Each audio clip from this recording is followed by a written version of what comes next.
Assalamualaikum warahmatullahi wabarakatuh.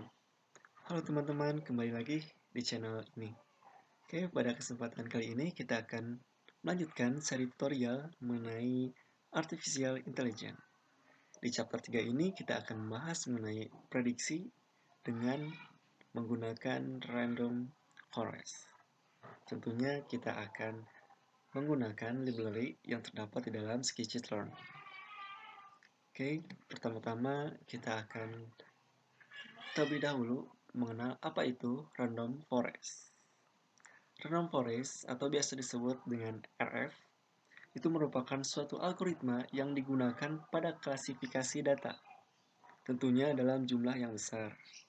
Klasifikasi Random Forest dilakukan melalui penggabungan pohon tree dengan melakukan training pada sampel data yang dimiliki. Penggunaan sampel tree atau pohon yang semakin banyak akan mempengaruhi akurasi yang akan didapatkan, tentunya menjadi lebih baik. Penentuan klasifikasi dengan random forest diambil berdasarkan hasil voting dari pohon yang terbentuk. Selanjutnya, pemenang dari pohon atau tree yang terbentuk itu ditentukan dengan vote terbanyak. Oke, selanjutnya di sini ada skema dari random forest. Nah, untuk skemanya sendiri kita bisa disebut dengan random forest classifier. Berikut merupakan contoh skemanya. Jadi dari dataset dibagi menjadi beberapa percabangan yang disebut sebagai decision tree. Nah, selanjutnya setelah dibuat decision tree, maka diturunkan lagi menjadi result. Oke, ada 1, 2, dan 3. Nah, selanjutnya ketika hasilnya sudah ditampung, maka kita akan masuk ke dalam tahapan majority voting. Nah, voting ini nantinya akan ditentukan atau finalnya sebagai data mana yang akan atau lebih dominan. Nah, kita lihat bahwa di sini untuk warna biru sendiri itu lebih dominan. Jadi hasil dari voting dan final resultnya akan mengarahkan kepada data berwarna biru. Oke, di sini ada cara membaca dataset. Langkah pertama, download dataset, lalu buka dengan menggunakan software Spider guna melihat isi dari dataset tersebut. Selanjutnya, dataset yang berekstensi file bernama txt dan di dalamnya terdapat kelas dari field. Yang ketiga, misalnya pada data burung memiliki file index dan juga angka, di mana indeks yang berisi angka yang memiliki makna berupa jenis burung dan nama burung. Sedangkan field yang memiliki isi berupa 0 dan 1 yang dimana sifatnya itu boolean atau bernilai true dan false. Dan yang kelima itu hal tersebut dapat terjadi karena komputer hanya dapat membaca bilangan biner, maka field yang diisikan itu berupa angka. Selanjutnya yang terakhir, dari angka 0 yaitu berarti false, sedangkan angka 1 itu berarti atau bernilai true.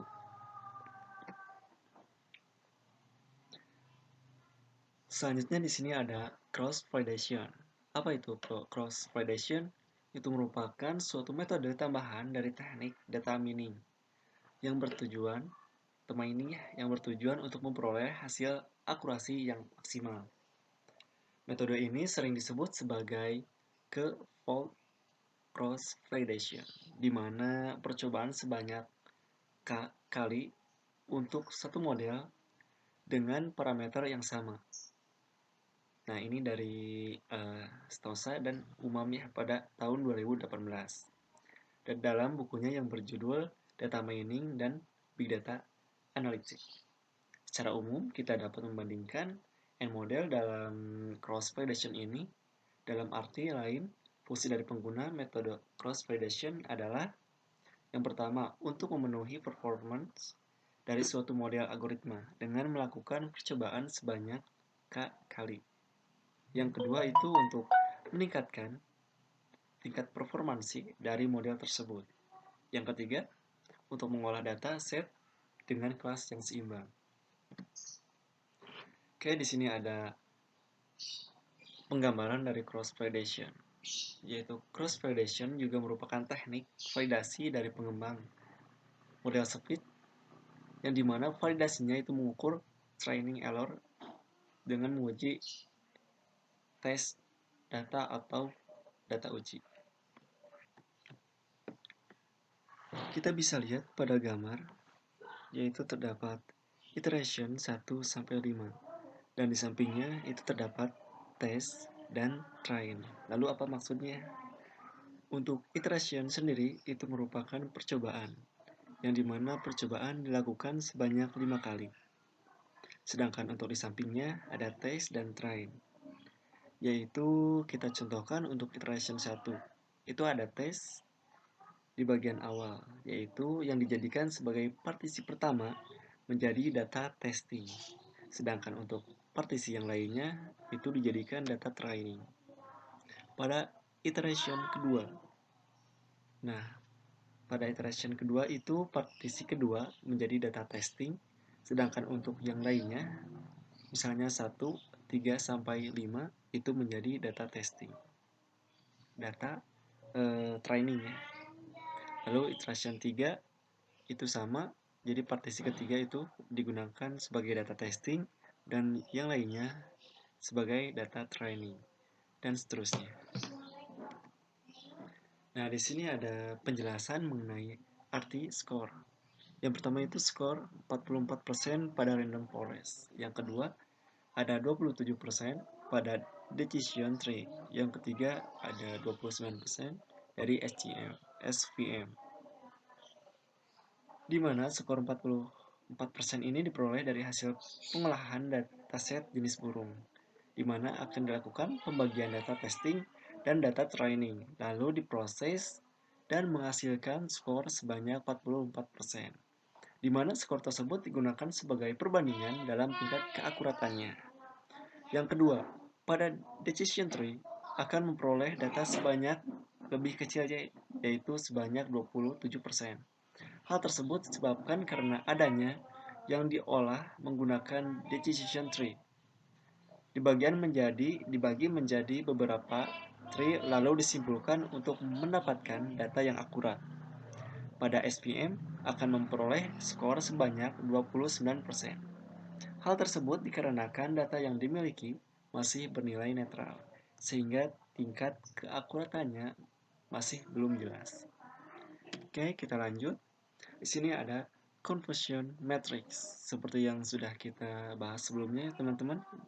Pada chapter 2, di mana kita menggunakan untuk data pasien ya, yang positif kanker. Nah, ini ada pengertiannya. Jadi, di samping ini menampilkan conversion metric untuk menghitung beberapa performance metric pada Python. Lalu kita membutuhkan library skitron untuk menghasilkan function matrix.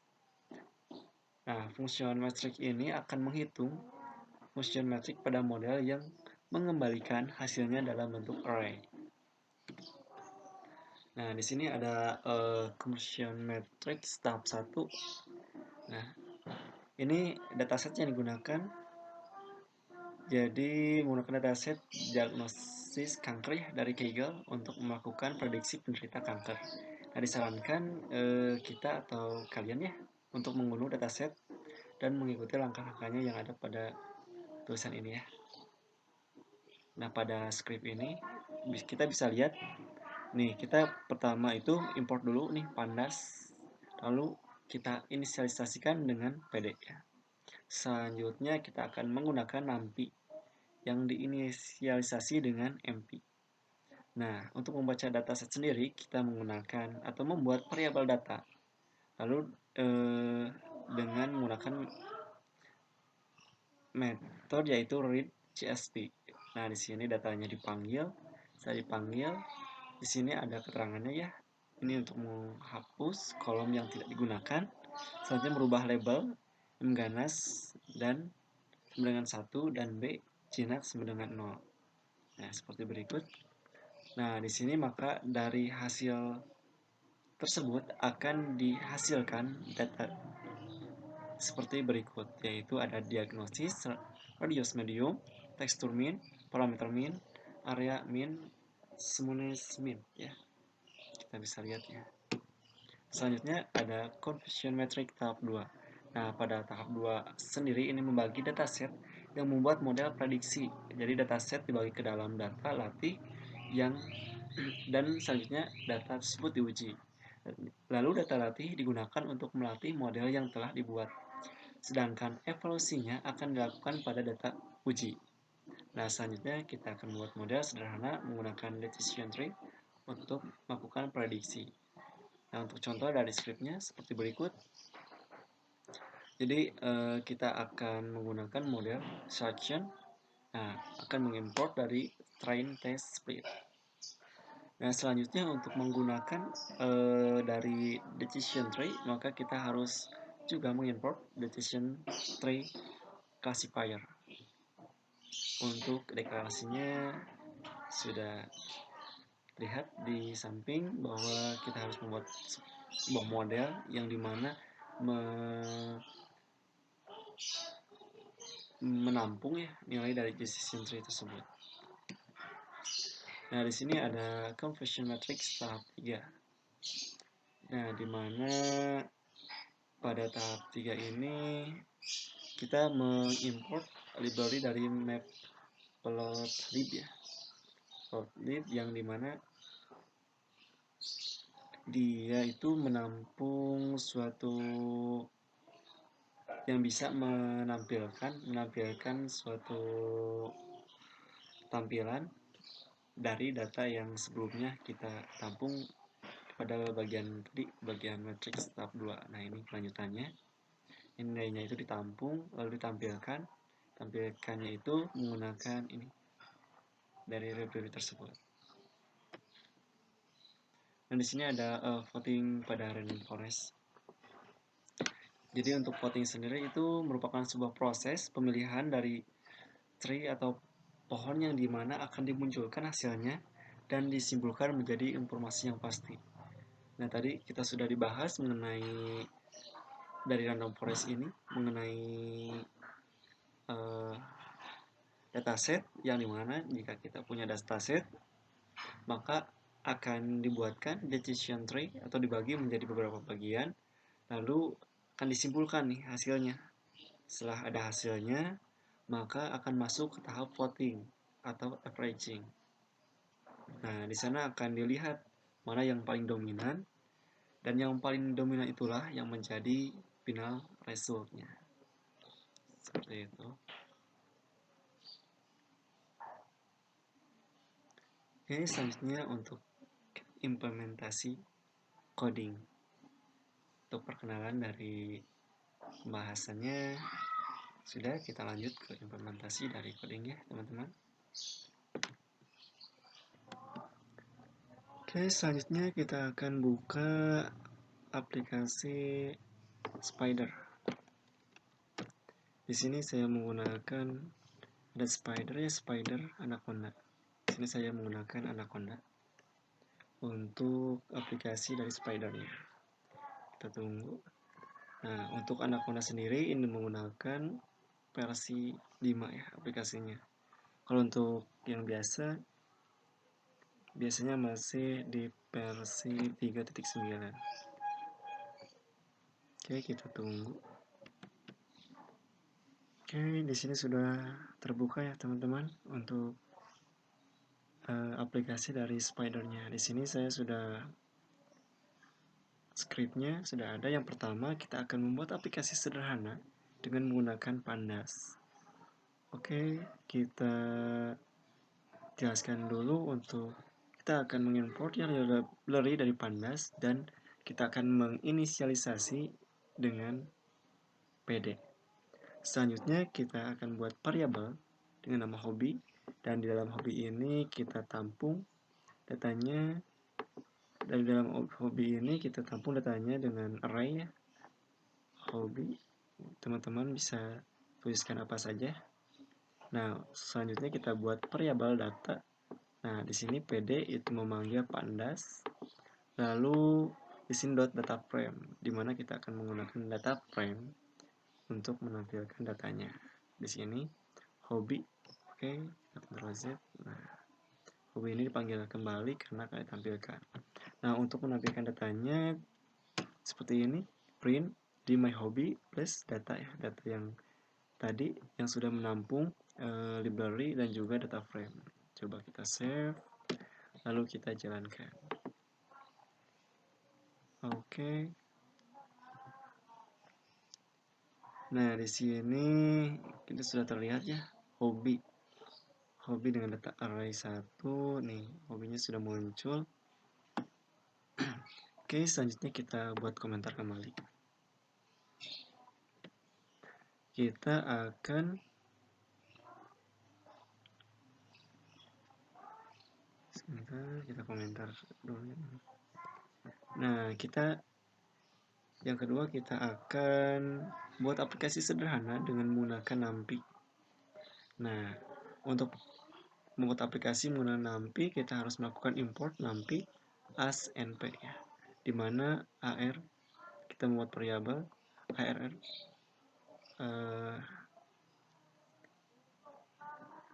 underscore A ya, dimana NumPy ini kita panggil kembali, lalu gunakan method array, dan di sini terdapat nilai. Di sini saya taruh 1 sampai 5, dan untuk B sendiri di sini untuk nilainya sama semua ya. Lalu coba kita hapus komentarnya, kita akan mengeprint nih dari penjumlahan, pengurangan, perkalian, pembagian, dan juga perpangkatan.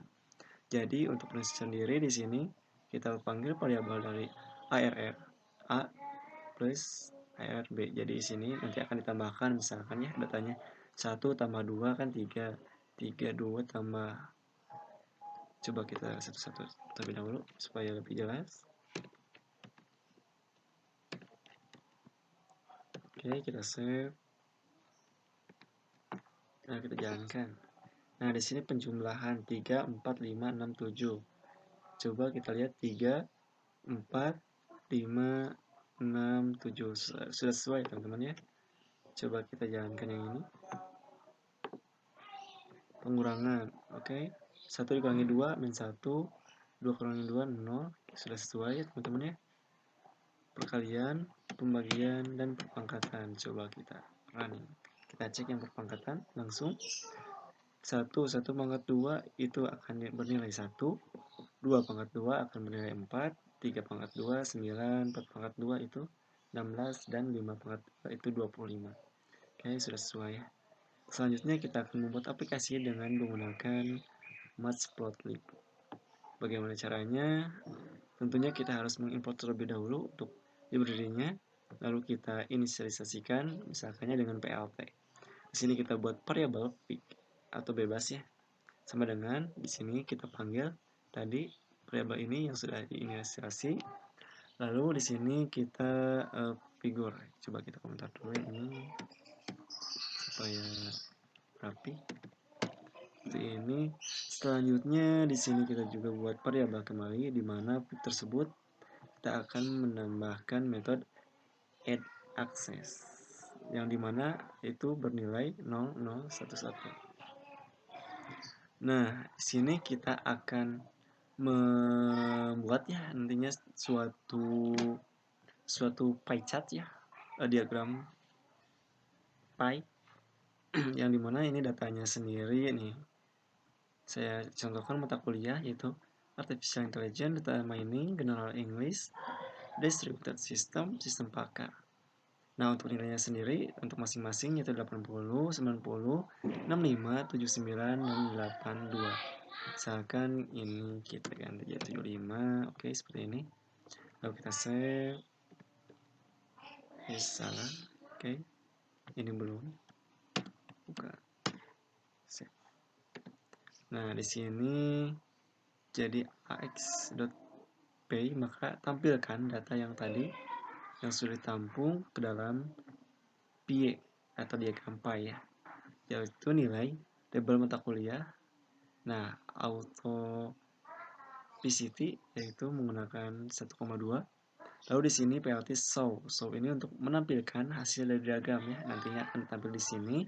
Lalu untuk print plt show yaitu untuk menampilkan nanti nih hasilnya di sini.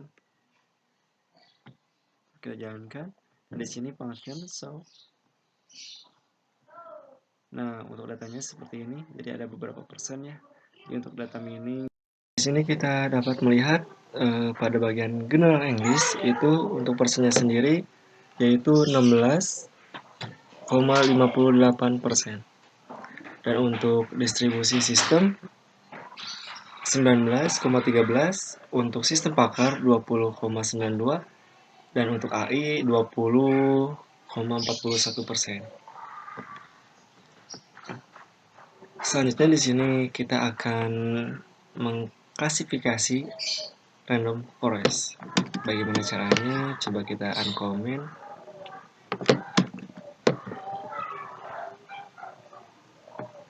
Nah, di sini kita terlebih dahulu harus mengimport ya pandas, lalu menginisialisasi dengan PD ataupun bebas sih ini untuk nanti yang akan kita gunakan pada bagian ini. Kita membuat variabel dengan nama inget. Nah, di sini kita memanggil metode readCSV yang dimana ini sendiri data yang akan diambil pada directory data cab 211 atribut image atribut label.txt. Lalu untuk kolomnya sendiri di sini kita akan memanggil 3 kolom dengan array yang bernilai 0, 1, dan 2, dan untuk datanya sendiri kolomnya sendiri yaitu imgid, htid, dan present. Nah, untuk yang selanjutnya di sini kita juga buat variabel kembali ya, imget. Lalu kita panggil nih metode pivot yang dimana index yang terdiri dari ngid, mgid, lalu kolom tt dan value-nya itu present. Oke, lalu selanjutnya kita panggil lagi image label readCSV. Nah, untuk image label sendiri ini direkturnya berbeda dari yang pertama nih. Dari yang ini data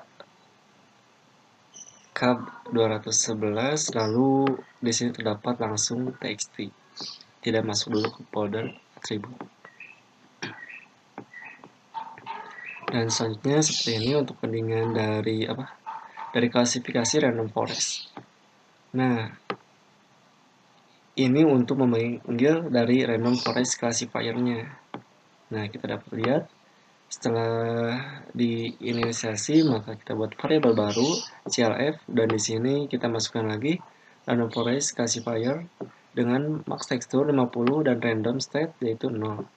Lalu estimatornya sendiri yaitu 100. Nah, di sini kita print nih. Kita kan sudah inisiasi lagi clf.get-nya. Selanjutnya kita print yang di redirect dengan def train att. Yang tadi di sini kita sudah buat def train. Nah, yang ini dengan nilai yaitu def att 8000. Selanjutnya di sini ada conversion dari matrix. Nah, untuk conversion sendiri kita akan mengambil datanya dari sini yang dimana from dot matrix. Jadi memanggil dot matrix, lalu kita akan import function matrix. Nah, selanjutnya kita buat variabel yang dimana ini tadi kita udah deklarasikannya clf yang berarti menyimpan data random forest classifier. Lalu redirect seperti ini, lalu cm yang menampung conversion matrix, def test label, dan juga print label. Sini kita print ya atau cm-nya. Nah, jadi untuk conversion matrix itu tidak terlalu panjang codingannya. Selanjutnya di sini ada program klasifikasi SVM dan decision tree. Nah, untuk klasifikasi SVM dan decision tree itu kita harus mengimport dulu library tree, lalu selanjutnya lib tree tersebut kita klasifikasikan lagi dengan menggunakan decision tree classifier. Nah, jika sudah ini variabel ini sudah menampung, kita panggil lagi method feed yang di dalamnya itu terdapat df train att dan juga df train label. Nah, di sini kita panggil lagi, lalu kita panggil skornya itu nanti kita tampilkan di dalam variabel ini. Yang di bawah itu df test att, df test label. Nah, untuk SCM sendiri kita memanggil atau mengimport SPM ya, SPM. Lalu selanjutnya SPM.svc. Nah, untuk pembahasan ini sebetulnya bagian ini sudah dibahas pada video yang pertama ya. Nah, selanjutnya di dalam variabel ini kita panggil lagi feed yang dimana menampung data df train att dan juga df train label. Dan selanjutnya sama seperti yang tadi kita buat ya. Jadi dipanggil lagi untuk skornya dipanggil di dalam variabel clf spm. Lalu di sini ada bagian pengecekan cross validation. Dimana untuk pengecekan cross validation sendiri kita menggunakan model selection dan kita akan mengimport cross file score. Nah, untuk score itu menampung yang tadi ya kita sudah deklarasikan nih modelnya. Lalu yang ditampung itu CLF atau decision tree classifier ya. Selanjutnya nilainya df train att dan CP5 ya.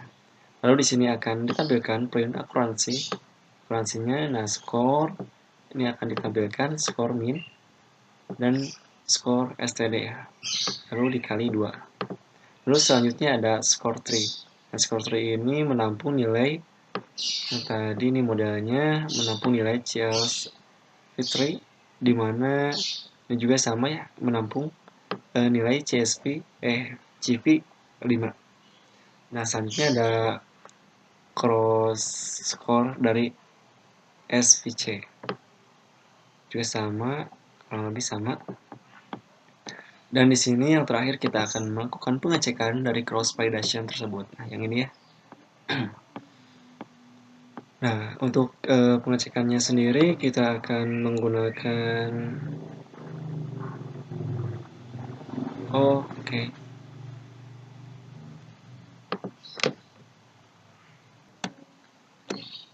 Oke, di sini kita ganti ya karena tadi sudah untuk cross validation pengamatan informasi ya. Seperti ini. Nah, untuk pengamatan informasi sendiri kita harus membuat ya dua variabel yang dimana ini merampung range yaitu 55. Nah, seperti berikut untuk data range-nya. Nah, di sini NP tadi NP itu kita sudah deklarasikan sebagai mana NP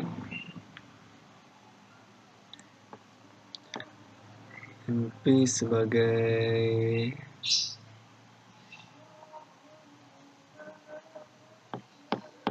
nampi ya tadi nampi. Nah, di sini kita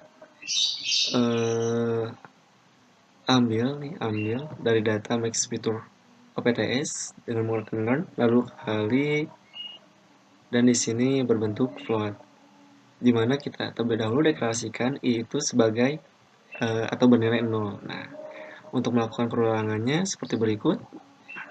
Di sini kita membuat for dari max features lalu di dalam max features of PTS. Nah, ini ada perulangan kembali. Ini datanya akan di looping. Nah, di sini ada i ya bernilai array 0 sampai dengan 3. Nah, selanjutnya data akan terus bertambah karena di sini ada increment ya atau pertambahan. Selanjutnya data akan di print. Ini untuk data yang akan di printnya. Lalu di bagian akhir kita harus mengimport dari matplotlib, yaitu PLT, yang dimana kita juga harus mengimport lagi untuk toolkit, dan juga matplotlib. Nah, ini akan menampilkan gambar itu berbentuk ya 3 dimensi ya. Di sini ada projection 3D yaitu 3 dimensi. Kita akan tampilkan di sini ada titik-titiknya. Lalu di sini ada label yaitu max picture. Selanjutnya 6 estimator dan juga FPG accuracy. Lalu ditampilkan dengan menggunakan PLT solve. Atau kita bisa menampilkan untuk kodenya, kode dari seperti tadi, misalkan kan tadi kita menampilkan pi di dalam print. Jadi untuk hasilnya nanti kan ada di atas nih. Lalu untuk hasil dari itunya kan, untuk kodenya itu ada di bawah. Nah, seperti berikut function show. Nah, ini untuk kodenya. Jadi ketika kita ingin menampilkannya, dibungkus saja menggunakan print. Nah, seperti ini. Jadi ini untuk pengamatan informasi, pengecekan validation, klasifikasi SCM, conversion matrix, lalu klasifikasi random forest, berikut caranya. Dan untuk yang tadi yaitu membuat aplikasi matplotlib, aplikasi sederhana dengan AMPI dan juga menggunakan pandas. Mungkin seperti itu atau pembahasan dalam video ini mengenai artificial intelligence di part ketiga ini. Kurang lebihnya mohon maaf. Wabillahi taufik wal hidayah. Assalamualaikum warahmatullahi wabarakatuh.